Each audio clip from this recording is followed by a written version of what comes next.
دو نوع وام کانستراکشن وجود داره: one time close construction و two time close construction.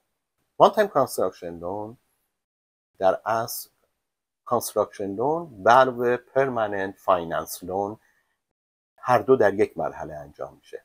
فند کلوزینگ در این کمی پیچیده‌تره، ولی خب زمان شما بیشتر سیو میشه در این روش و ممکنه که اینترست ریت بیشتری توسط شما پرداخت بشه در OTC که همون one time construction loan. در two time construction loan در اصل این دو تا وام از هم جداند. یک short term construction loan نیازه برای احداث خونه و یه permanent finance loan که همون mortgage loanه. این باعث میشه فلکسیبیلیتی پروژه بیشتر بشه، ولی خب پیپر ورک بیشتری نیازه قطعاً، چون دو بار شما باید کلوزینگ کنید و شاید هزینه اداری بیشتری هم باید پرداخت کنید تو این روش. یه نوع وامی هست به عنوان وام دولتی برای FHA، USDA و برای VA تعلق میگیره به صورت وان تایم کلوز لونه که به واجد شرایط ها اپشنای خوبی رو آفر میکنه برای احداث خونه که قابل کسایی که بخوان از این وام استفاده کنن میتونن بررسی کنن و آپشناشو چک کنن. خب بپردازیم به هزینه های احداث خونه که خب مورد جالب تری خواهد بود نسبت به این چیزایی که تا حالا بحث کردیم. من فکر کنم هرچی جلوتر بریم بهتر میشه، به خصوص در انتها که این دوتا رو با هم مقایسه کنیم شاید بهتر از این یک نواختی در بیاد، چون الان فقط بحث یکم تکنیکال و بحثای پیچیده تریه. خب بپردازیم به هزینه احداث خونه. یکی از مواردی که احداث خونه در برداره در اصل اوورلپ بین پرداخت اجاره خونه است با پرداخت وام کانستراکشن. خونه در اصل ساخته نشده، برای همین کسی که متقاضی این مسئله است جایی باید اجاره کنه، زندگی کنه و در همون زمان هم باید برای کانستراکشن لون هزینه وامو پرداخت کنه. برای همین یه اوورلپی بین این وجود داره که خب با توجه به اینکه کانستراکشن لون حدود 6 ماه تا 18 ماهه، شاید بعد تا 2 سال تا 1 سال و نیم باید پرداخت همزمان این دوتا رو داشته باشه که باید این هزینه رو متقاضی باید در نظر بگیره.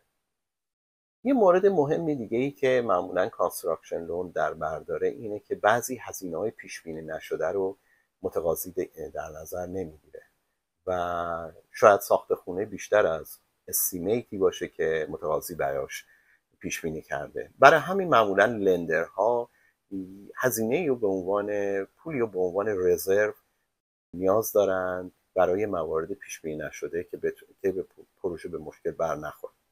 مورد دیگه اینه که بعضی از کانترکتورها نیاز دارن پرداخت‌ها به صورت پارشال باشه.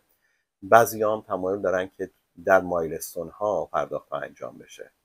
برای همین حتما باید با لندر مذاکره انجام بشه و باید متوجه میشیم که این پرداخت ها به صورت پارشال توسط لندر پرداخت میشه یا در مایلستون ها.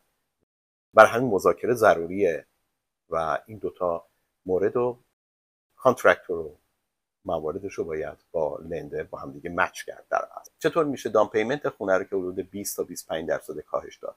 اگه شما زمین بزرگی دارید، در اصل اون زمین اکویتی دارید، میزان قابل توجهی از هزینه خونه رو پرداخت کردید، میتونید به عنوان سپرده دام پیمنت ازش استفاده کنید و برای همین دیگه نیازی نیست 25% 20% بدید و بر اساس اپریزی که میشه این اکویتی خونه شما ازش به عنوان دام پیمنت استفاده میکنید.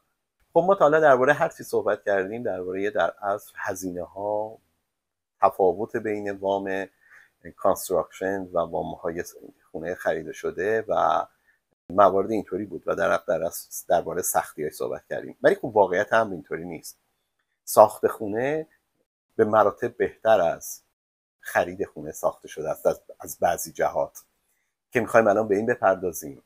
اولین مورد اینه که شما خونه رو مطابق با فلور پلن خودتون، مطابق با لیوت مورد نظر خودتون بیسازید و میتونید نیازمندی هاتون رو در فلور پلن ببینید. شما میتونید بر اساس اینکه چه امکاناتی خونه داشته باشه طرح مورد نظرتون انتخاب کنید و احداث کنید که خب قطعا تو خونه ساخته شده از قبل این قابلیت وجود نداره. فضاها رو میتونید بر اساس متراژ مورد نظرتون انتخاب کنید و میتونید طرح رو بر اساس نیازمندی خانواده تغییر بده. این اولین و مهمترین مورده. مورد دوم دیگه اینه که وقتی شما یه خونه ساخته شده یا میخرید، در حد مراحل ساخت و اطلاعی ازش ندارید. بعضی آیتما مثل فونداسیون بعد از ساخت قابل رویت نیست و بعضی وقتا هزینه‌های زیادی برای رفع مشکلاتی که این موارد داره باید توسط خریدار پرداخت بشه.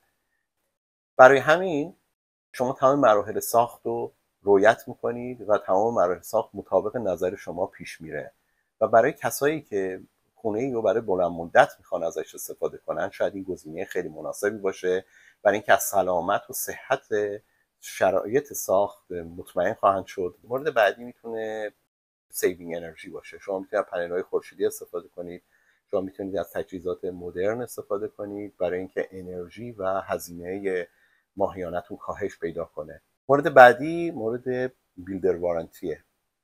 بعضی بیلدرها وارنتی میدن برای احداث خونه.